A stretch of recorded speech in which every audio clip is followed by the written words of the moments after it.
Chicos, ¿cómo están? Tengan todos ustedes muy buenos días, tardes, noches, dependiendo de la hora en la que estén viendo este video. Continuamos con el capítulo número 2, que tiene como título... A ver... Células y funciones. Este capítulo es muy rápido. Hablemos primeramente de su contenido, que lleva a la organización de la célula, estructura física de la célula, comparación entre la célula animal y las formas de vida precelulares, sistemas funcionales de la célula y la locomoción de la célula.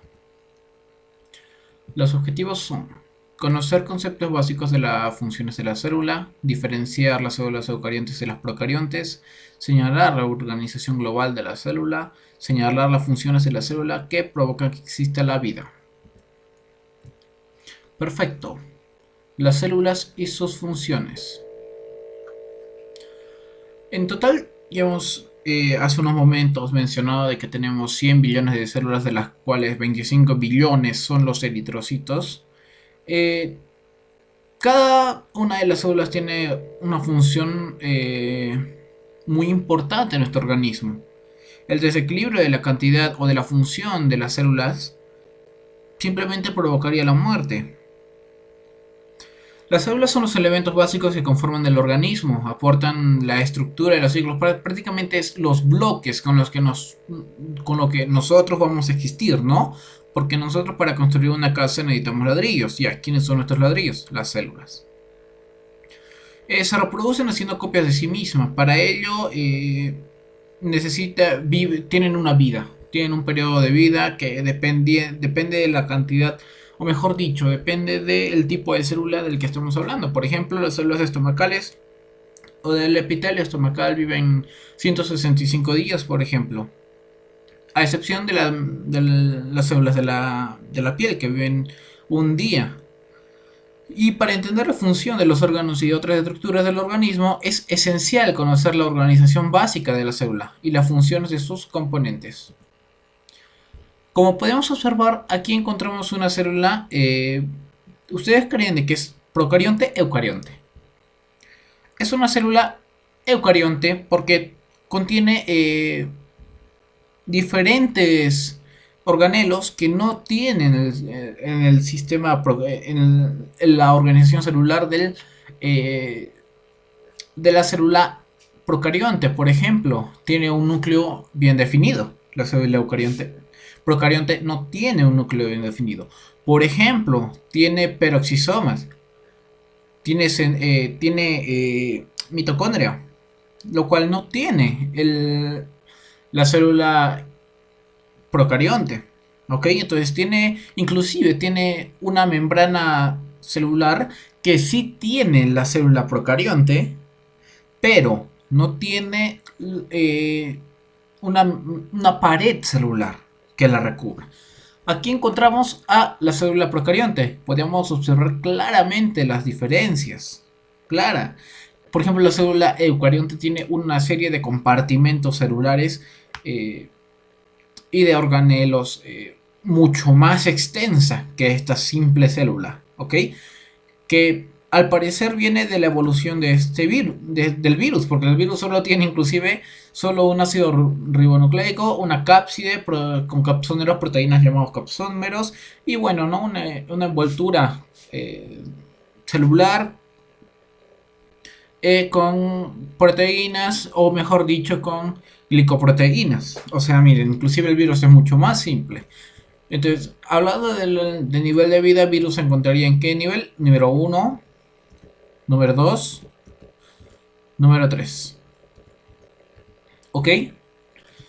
Agua. ¿Por qué tenemos que tocar el agua en lo que es la fisiología? Si el agua podría entrar en, no sé, en bromatología, por ejemplo. O en bioquímica. Porque el agua es el principal medio de la célula. Y está presente en todas ellas, a excepción de una gran cantidad en los adipocitos, ya que tiene solo una concentración del 70 al 85% de agua. Muchos de los componentes químicos de la célula están disueltos en agua, mientras que otros están en la suspensión como micropartículas sólidas. Las reacciones químicas inclusive entre los productos químicos disueltos se dan ahí en esa disolución o en las superficies de las partículas en suspensión de las membranas. Inclusive se produce agua gracias al metabolismo celular. Se produce agua. Iones. ¿Por qué es importante hablar de los iones? Porque los iones son sumamente importantes. Existen iones que se encuentran adentro y afuera de la célula. Y existen concentraciones determinadas. No es de que adentro tiene la misma cantidad de iones de fosfato, por ejemplo, que afuera. O de sodio que fuera. O de potasio que fuera. Tiene unas funciones muy especiales los iones que los vamos a tocar en el capítulo 4. Proteínas. Después del agua, la sustancia más abundante dentro de las células, o mejor dicho, en la mayoría de las células, son las proteínas, que son de dos tipos: proteínas estructurales y proteínas funcionales. Estructurales que van a formar estructura, ¿no? Y funcionales que van a tener funciones específicas. Por ejemplo, encontramos a proteínas integradoras, que son proteínas que prácticamente, a ver, bueno, antes de tocar este punto, vamos a pasar a lo que es los lípidos para hablar todo de golpe, ¿sí? Lípidos. Lípidos especialmente importantes son los fosfolípidos y el colesterol, que juntos suponen solo el 2% de la masa total de la célula. Triglicéridos. En los adipocitos, los triglicéridos suponen hasta el 95% de la masa celular. Es el principal almacén energético del organismo. ¿Cómo encontramos a los triglicéridos? Los encontramos en una capa bilipídica en la membrana celular, además de en ciertos organelos, por no decir todos, ¿ok? Su función es el almacén energético del organismo, porque el organismo lo puede utilizar para volver a generar energía, como también la función protectora, ¿no? Porque al ser triglicéridos no permiten el paso normal del agua. Entonces es una de las razones por las que los triglicéridos se encuentran protegiendo a la célula, para que no pase el agua como si fuese un entra y sale, ¿no? Un vaivén. No, entonces el triglicérido, o mejor dicho, los lípidos en celulares tienen esa función. Por ejemplo, en el organelo del peroxisoma, hace que el líquido de la célula no adentre al peroxisoma, que tiene enzimas, ¿no? Peroxidasas. Así también como en los lisosomas, hace que no entre a los lisosomas. Entonces, la función de los lípidos en la célula es muy, muy importante, porque es fundamental para la regulación de la homeostasis tanto celular como de la totalidad de nuestro organismo.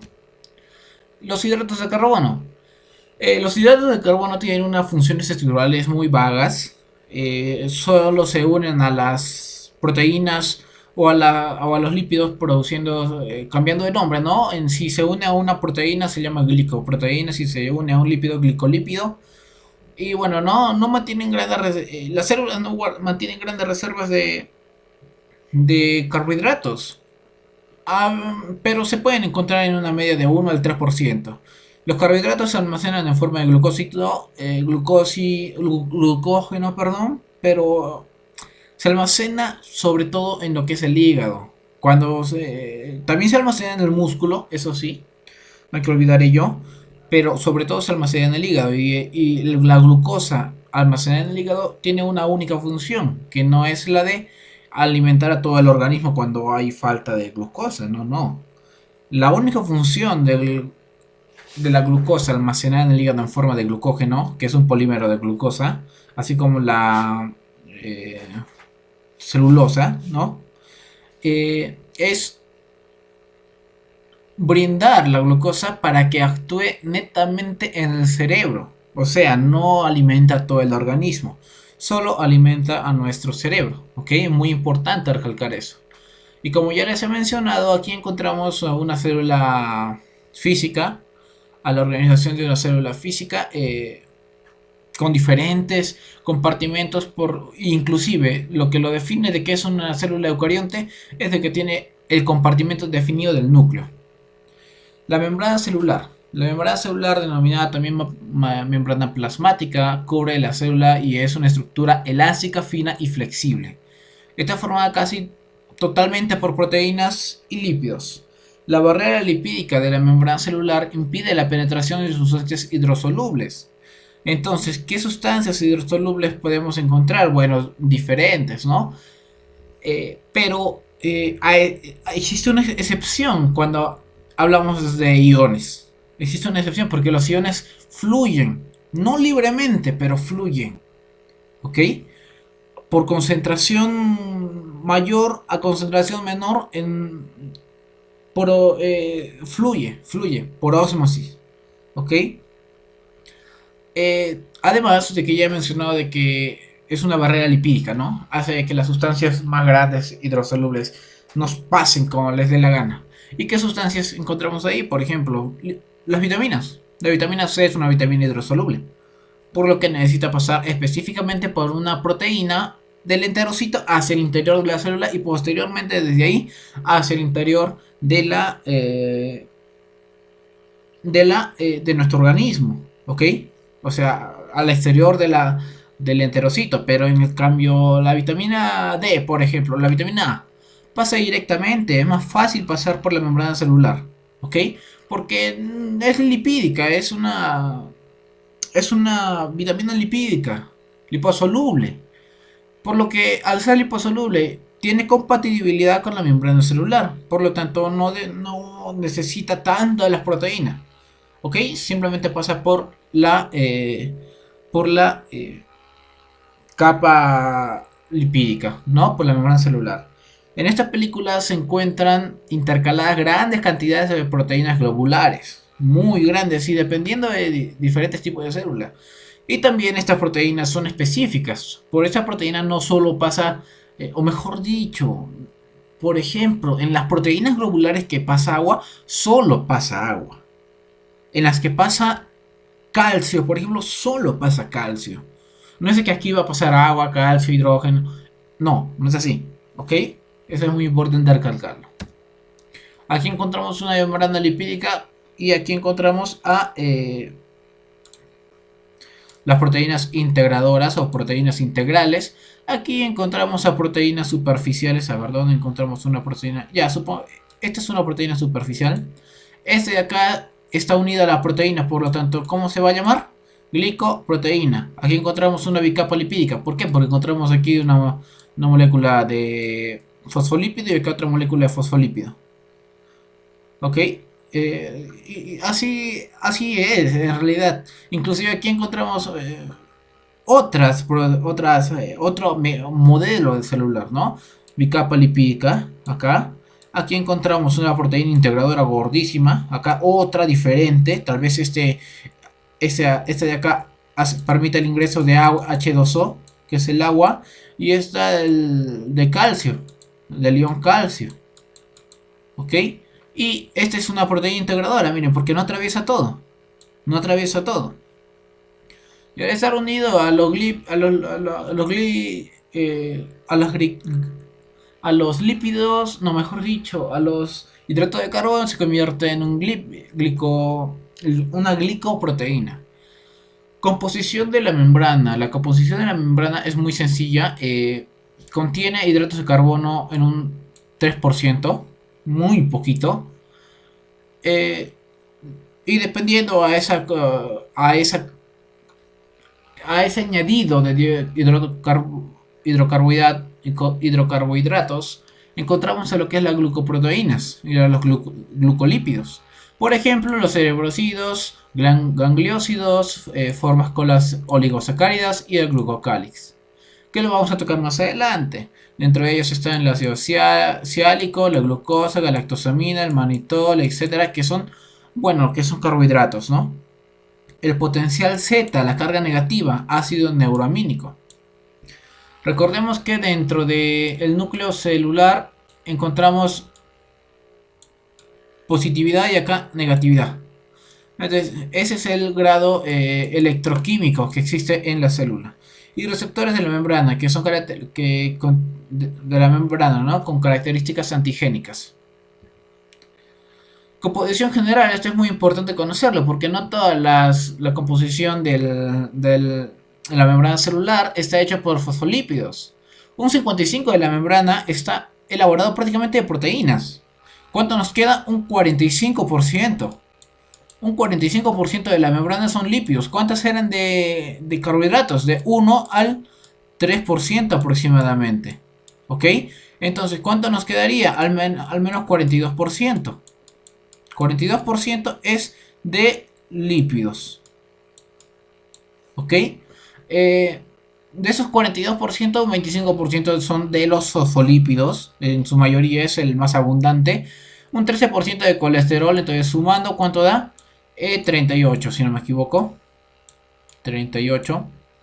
Un 4% de otros lípidos que pueden ser otros, muchos de los que hay. Quedaría 38-41. Y 3% de los hidratos de carbono, ¿no? Está muy cerca. 41% al 42% y de 3% al... ¿Cómo se llama? Al otro 3%. Sí, me faltaría un 1%, pero bueno, ¿no? Prácticamente esa es la distribución de de las proteínas, de los lípidos, de los diferentes lípidos y de los hidratos de carbono que encontramos en la membrana celular. Aquí encontramos nuevamente una membrana celular muy sencilla, bicapa lipídica, lo está dividiendo en la parte derecha de con dos capas de moléculas de lípidos. Encontramos proteínas integrales, que son, no parecen muchas, ¿no? Pero el peso de las proteínas es bastante.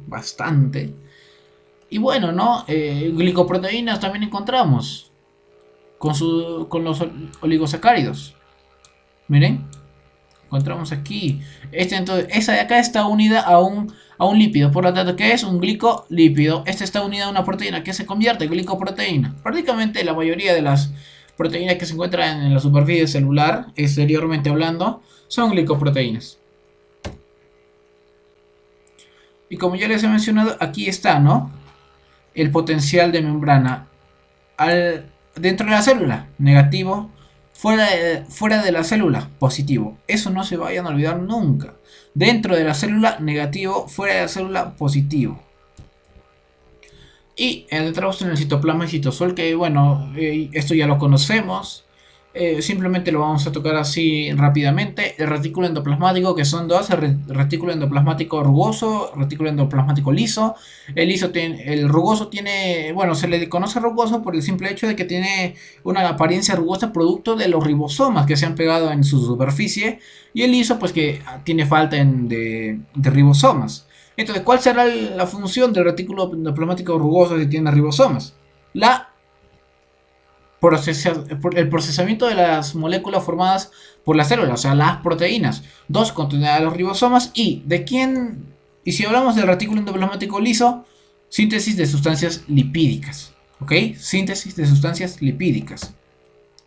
Los ribosomas, ¿cuál tiene la función? De codificar al ARN en el proceso llamado traducción y la síntesis proteica, ¿no? El aparato de Golgi, ¿cuál es la función? Endocitar y formar componentes plasmáticos y sacos de liberación, producto de la entrega de productos por parte del retículo endoplasmático. Aquí encontramos el aparato de Golgi, se produce el ARN, se va hacia el retículo endoplasmático rugoso, se produce la proteína y se va hacia el aparato de Golgi para que pues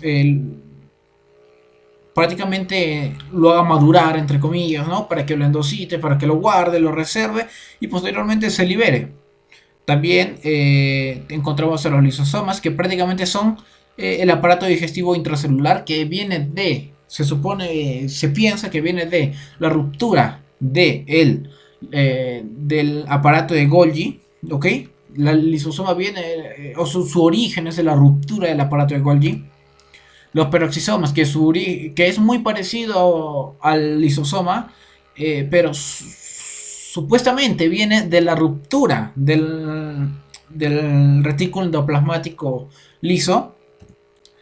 Y que, bueno, su función es catalizar el peróxido de hidrógeno, que es el agua oxigenada H2O2, que es una oxidante extremadamente peligroso y tóxico para la célula. Entonces se produce ello y viene el peroxisoma y lo convierte en H2O. ¿Ok? Es muy importante su función, demasiado importante porque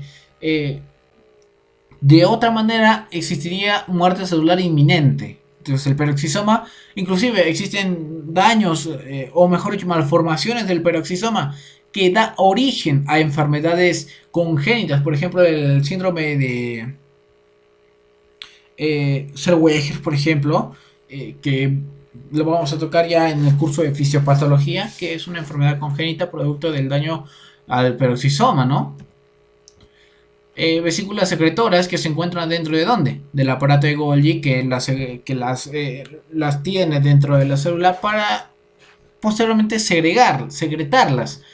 Aquí puede estar hormonas o puede estar, por ejemplo, insulina, que bueno, valga la redundancia, es una hormona, ¿no? Secreción de sustancias químicas especiales, que lo hacen las vesículas secretoras. La mitocondria, ¿cuál es la función de la mitocondria? Aquí encontramos un ADN mitocondrial. También encontramos a las crestas de la mitocondria dentro de la matriz mitocondrial, con unos cuantos ribosomas, espacio intermembrana. Y bueno, ¿cuál es su función? Su función es la creación de energía para el mantenimiento celular. Del ATP, crear el ATP, adenosín trifosfato, ¿no? Para que la célula lo utilice y con normalidad y de que, bueno, no tenga su propia energía. Centros neurálgicos de la célula y la energía celular. Esa es su función específica de la mitocondria, así de resumido. Encontramos aquí otra nueva mitocondria y la pregunta es, ¿por qué tiene crestas? ¿Por qué simplemente no es algo recto? Porque esa forma incrementa el espacio. Por lo tanto, incrementa la cantidad de enzimas de fosforilación oxidativa, de tal forma que aumente la cantidad de energía. En aquellas células que necesitan mayor energía, encontramos también una mayor cantidad de mitocondrias. Pero si no existen células, o bueno, si hay células que no necesitan una gran cantidad de energía, la mitocondria se encuentra de una manera pobre. Cabe mencionar de que se reproducen por sí solas y el hablar de la mitocondria es muy extenso, por lo tanto se va a comentar en el capítulo número 68. Y por último el citoesqueleto celular, que es una estructura filamentosa y tubulares compuesta por microtúbulos, microtúbulos de actina y los famosos filamentos celulares que se encuentran dentro de las células que tienen funciones específicas, siendo las principales el soporte elástico. Su función principal también es actuar como citoesqueleto. Gracias a esto, o por culpa de ellos, estos organelos no van a estar nadando, por así decirlo, sino todo se caería por concentración gravídica, ¿ok? Si no, va a estar simplemente en un determinado compartimento. ¿Y quién va a dar ese compartimento? ¿O quién es la columna vertebral de nuestra célula? El citoesqueleto celular, gracias a las estructuras filamentosas y tubulares, ¿ok? Y bueno, el núcleo celular, que contiene en su interior al ADN. El ADN, su función es el centro del control celular. Como ya lo he mencionado, contiene el ADN y contiene una membrana nuclear y un nucleolo. Un nucleolo muy importante mencionar es el que se observa el nucleolo en aquellas células donde la proteína, o mejor dicho, donde la cantidad de proteína que se procesa es elevado. Ahí es donde vamos a observar un nucleolo. Pero si existen células, como por ejemplo en los adipocitos, que no se observa una gran cantidad de proteína, entonces no se va a observar ningún nucleolo. ¿Por qué? Porque el nucleolo es prácticamente una gran cantidad de ARN que se está formando. ¿Y para qué sirve el ARN? Para la formación de proteínas. Y si no se van a formar proteínas, ¿ustedes creen que se va a formar un nucleolo? No, ¿cierto? Y bueno, ¿no? Aquí encontramos a las dimensiones de 15 nanómetros, que es un virus muy pequeño, 150 nanómetros, que es un virus muy grande, 350 nanómetros, que es la entre bacteria y virus, un micrómetro bacteria, que es ya 1000 veces más grande o 100 veces más grande que un virus pequeño, y la bacteria y la célula humana, o mejor dicho, célula animal, que puede... o ni siquiera animal, célula eucarionte, que puede medir de 5 a 10 micrómetros, inclusive más. Aquí podemos observar las dimensiones celulares. Y vamos a tocar un tema muy importante, el sistema funcional de la célula. Fagocitosis, pinocitosis, que componen la endocitosis. ¿Ok? Ok. Pinocitosis se produce continuamente en las membranas celulares. Es muy rápida en macrófagos, con un 3% de la totalidad de su membrana celular. En las vesículas de pinocitosis se mide 100 a 200 nanómetros de diámetro. ¿Qué quiere decir? De que se recuerdan que yo les he dicho de que la vitamina A, por ejemplo, no ingresa al organismo o sea, ingresa, ¿no? Más fácil es entrar por la puerta lipídica, ¿no? Por la membrana lipídica. Y, y las proteínas hacen que dentro de la célula las membranas, los nutrientes eh, hidrosolubles, que no pueden pasar justamente por ser hidrosolubles por la membrana lipídica, ¿cierto? Ok, entonces, basándonos en ese concepto, tenemos que mencionar algo. Estas sustancias lipídicas no pueden entrar así por así dentro de la célula. Tienen que entrar por balsas, por las famosas balsas lipídicas. No es de que, ok, como yo soy una sustancia lipídica, entro por dentro a la célula porque soy polípido y la membrana también es lípido. No. Existen lugares determinados de la célula donde se pueden encontrar estas balsas lipídicas y solo por ahí es donde pueden entrar esas sustancias. ¿Ok? Es muy rápida en macrófagos. Las vesículas de pinocitosis mide de 100 a 200 nanómetros de diámetro. Es muy pequeña. Tampoco pueden entrar sustancias grandes. ¿Ok? Existen receptores proteicos especializados. Requiere ATP. Y la fagocitosis implica la participación de la célula de las partículas grandes y no moléculas. Aquí estamos mencionando, por ejemplo, el tamaño de bacterias. Algunas de ellas tienen esta capacidad. O sea, no es de que la fagocitosis tiene en todas las células. La pinocitosis sí, pero la fagocitosis no. ¿Por qué? Porque la fagocitosis solo lo tienen algunos macrófagos celulares y leucocitos sanguíneos. Tienen 4 etapas: la unión, imaginación hacia afuera, rodeo, contracción y separación de la vesícula de la membrana, que esto se puede repetir inclusive con la pinocitosis. ¿Ok? Esto prácticamente es en grande y este es en pequeño. Ay, pequeño. Que lo tienen todas las células, pero estas solo algunas. ¿Ok? Vamos a verlo. ¿Cómo ocurre? Estas son las famosas balsas lipídicas. Mírenlas, observenlas muy bien. Es como si fuese una pequeña hendidura. ¿Con qué? Con unos receptores. ¿Ok? Estos son los receptores. Viene la sustancia, se une a los receptores. Los receptores, tiene que pasar por aquí. Se invagina un poco. Actúa la actina y la miosina, que se encuentran aquí en estos puntitos. Aquí también se pueden observar. Y ¡pam! Se cerró. Y queda una vesícula endocitada con el material también del exterior. ¿Ok? Si en el caso de la fagocitosis encontramos a sustancias como virus, por ejemplo, que lo ha endocitado la célula, vienen los lisosomas y ¡prum! Se unen. O bacterias, ¿no? Vienen los lisosomas y se unen. ¿Y cuál es la función del lisosoma? Sistema inmunológico dentro de la célula.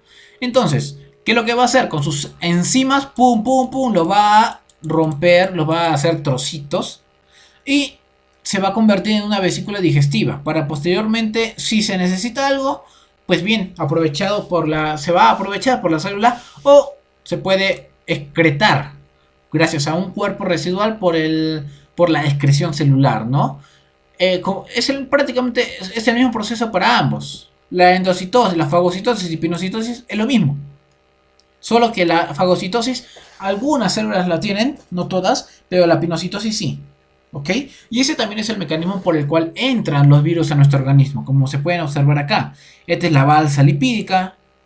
Vienen los virus, ¡pam! Se adentran acá, como se puede observar. Se crea la balsa lipídica con estos virus en su interior. Y el virus, si es vivo, o mejor dicho, prácticamente todos los virus son máquinas diseñadas para matarnos. Entonces los virus se adentran dentro de las células dependiendo si es de ADN o ARN, cumple su función, se multiplican y se salen al exterior, ¿no? Es un mecanismo muy interesante que han encontrado los virus. para adentrar a nuestras células. El SARS-CoV-2 que produce la enfermedad COVID-19 utiliza este mecanismo. Prácticamente todos los virus utilizan este mecanismo, ¿ok? Pero el virus entra ¿en dónde? Entra en la pinocitosis, porque entra en cualquier célula. ¿Quiénes tenían la capacidad de fagocitar? Algunos macrófagos tisulares y los leucocitos sanguíneos, ¿cierto? Pero en el caso de los pulmones, ¿ustedes creen de que los virus van a entrar por fagocito? Los virus son chiquititos. ¿Cuánto medía la balsa lipídica? De 100 a 200 nanómetros de diámetro. Y si el virus mide 50, no, mejor dicho, el más pequeño mide 15 nanómetros, imagínense, o sea, entre como si nada, ¿me entienden? Entonces, esa es la importancia de hablar de la pinocitosis y fagocitosis y su relación con la reproducción vírica. Y bueno, encontramos aquí otros conceptos básicos, ¿no? Como la regresión de los tejidos y autólisis de las células dañadas. Reciclado de los orgánulos celulares, autofagia, también vamos a tocarlo, ¿ok? Primeramente, regresión de los tejidos. Si uno no utiliza sus tejidos, simplemente se tienden a eliminar, ¿ok? Por ejemplo, las féminas cuando están embarazadas, les crece, ¿no? La barriguita, el útero, cuando dan a luz, poco a poco ese útero va a regresar a su tamaño original. Es normal. No está la excusa de que pues porque me embaracé quedé así, ¿no? Porque es una excusa común de las féminas. No es así. Además de que si existe unos orgánulos celulares que no sirven, ahí funciona el lisosoma también. Porque lo degrada, lo endosita el lisosoma, lo encierra en su interior, sus enzimas vienen, lo parten y si existen sustancias que pueden ser aprovechadas por la célula, simplemente en buena hora y si es clave para el desarrollo tisular. Prácticamente es un proceso de limpieza, degradación y reciclado, ¿no? Como ya lo he mencionado, degrada al mismo organelo que ya no está sirviendo y lo recicla. Y al reciclarlo, chévere, pues, ¿no? Se puede volver a utilizar esos componentes para la formación de, no sé, otros organelos quizás.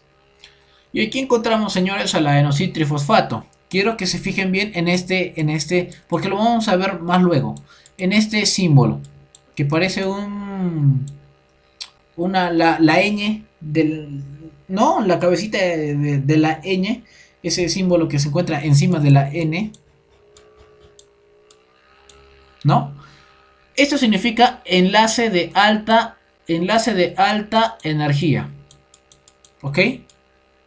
Enlace de alta energía.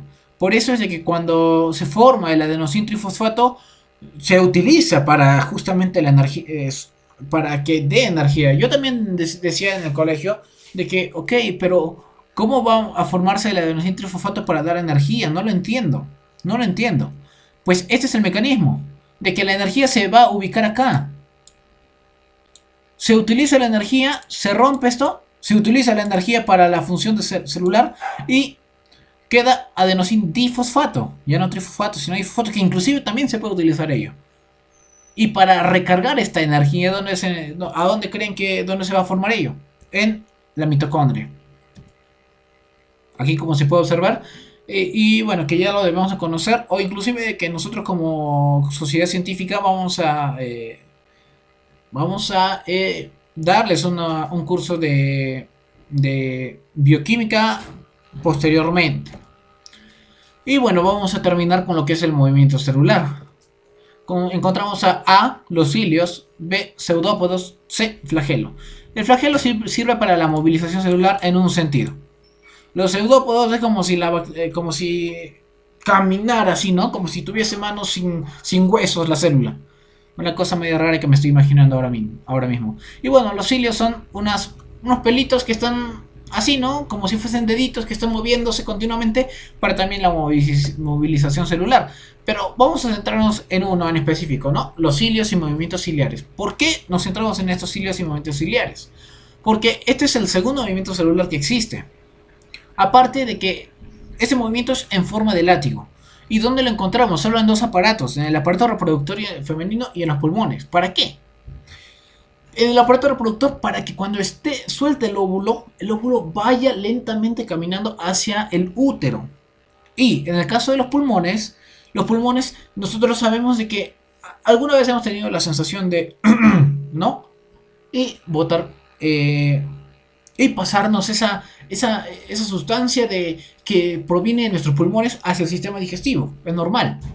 Porque esta sustancia es alguna mucosidad, algunos tóxicos que se encuentran dentro de nuestros pulmones. Que al pasar al sistema digestivo simplemente lo va a excretar. No se va a absorber absolutamente nada. O si se tiene que absorber algo en buena hora, pero al fin y al cabo se va a excretar. Los cilios contienen 11 microtúbulos que están 9 hacia adentro y 2 en medio hacia adentro. 9 hacia afuera que lo rodea y 2 en medio hacia adentro. Y de que, bueno, ¿no? El flagelo del espermatozoide es muy similar a lo que es a un cilio. Pero se le considera como flagelo, ¿no? Tiene la misma estructura. El cilio latiguea de una frecuencia, miren la cantidad de veces por segundo, 10 a 20 veces por segundo. ¿Qué sucede cuando nos da un resfrío? Cuando nos da un resfrío, nosotros estamos con un periodo de latencia del patógeno, que puede ser una bacteria o un virus. Centrémonos en el SARS-CoV-2, no, en este caso es un virus.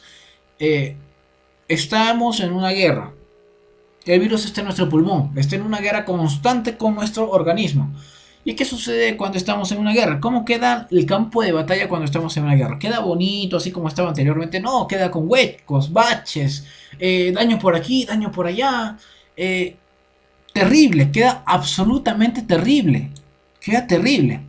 Entonces, al ver de que está terrible, los cilios se ven afectados.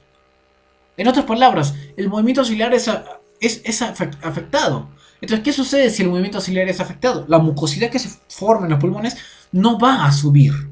No va a subir para poderlo pasar. Entonces la mucosidad se queda y puede hacernos un mal terrible. ¿Y cuál es el mecanismo que ha inventado nuestro organismo para contrarrestar ello? La tos.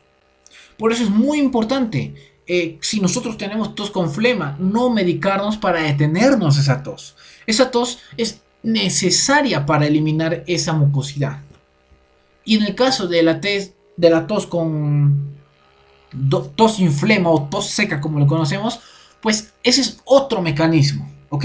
Otro mecanismo que también tiene que ver con los cilios, pero más por la sequedad dentro de nuestros pulmones, más por la función celular de las células que componen los sacos alveolares, o mejor dicho, de los alveolos en específico, y que lo vamos a tocar mucho más adelante cuando hablemos de pulmones, ¿ok? Del órgano de pulmones. Aquí encontramos a un cilio y miren cómo da el golpe. ¡Pum! Golpea y se recoge por aquí. Y de nuevo, ¡pum! Así, ¿me entienden?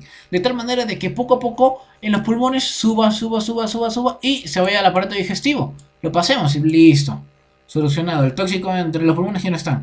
Y en las trompas de falopio de las féminas, de que el óvulo vaya lentamente hacia el útero. Y bueno, no, porque cabe mencionar, no está de más mencionarle de que el óvulo no tiene movimiento, porque es una célula que se encuentra en estático. ¿Quién lo va a llevar? Los cilios. Esa es su función prácticamente de los cilios. Es muy interesante y les comparto de que sigan viendo videos del movimiento ciliar o mecanismo de la gripe, por ejemplo, que es muy, muy interesante. Como ya lo he mencionado, consta de 9 microtúbulos, 2 que se encuentran en su interior, o en total 11.